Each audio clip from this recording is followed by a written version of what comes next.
పేరు పౌర్ణమి. నేను 6వ తరగతి చదువుతున్నాను. జెడ్పీఎస్ఎస్ లక్ష్మీపూర్. నేను చెప్పబోయే కథ ముసలవ్వ మరియు కోతి. అనగనగా ఒక ఊరిలో ఒక బామ్మ ఉండేది. ఆ బామ్మకు పిల్లలు లేరు.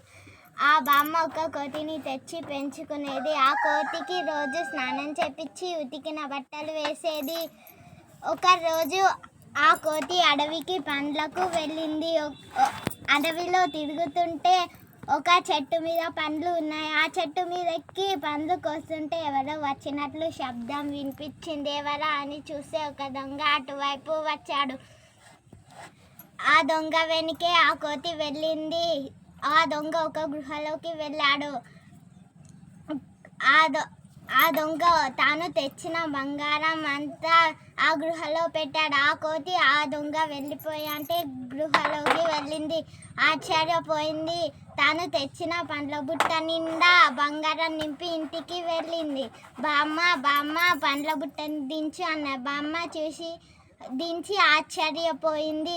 ఆ బంగారాన్ని కొంత తీసుకొని బజార్కి వెళ్ళింది.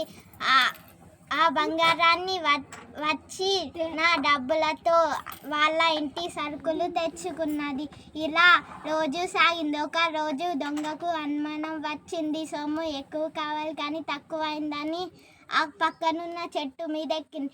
అది తెలియక కోతి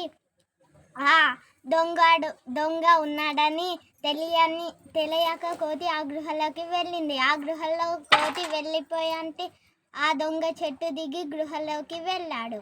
దొంగ కోతిని పట్టేసుకున్నాడు. కోతి ఆలోచించింది. ఆ కోతికి ఒక ఉపాయం వచ్చింది. మా అక్క చక్కని చుక్క అన్నది. మా అక్కనిచ్చి నీకు పెళ్లి చేస్తా అన్నది. ఆ దొంగ సరే అని కోతిని పంపించాడు.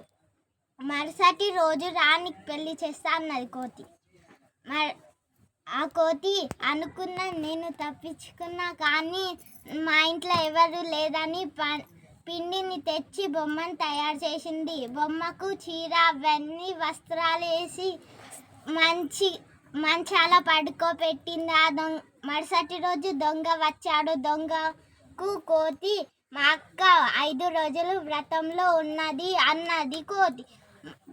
వ్రతం అయిపోయే వరకు ఏమి తినదు, తాగదు, మంచాల నుంచి లేవదు అన్న. సరే అని దొంగ అన్నాడు. ఆ మంచం దొంగ వాళ్ళ ఇంట్లో పెట్టాడు. ఆ కోతి ఆ రోజే రాత్రి అవ్వను తీసుకొని వేరే ఊరికి వెళ్ళాడు.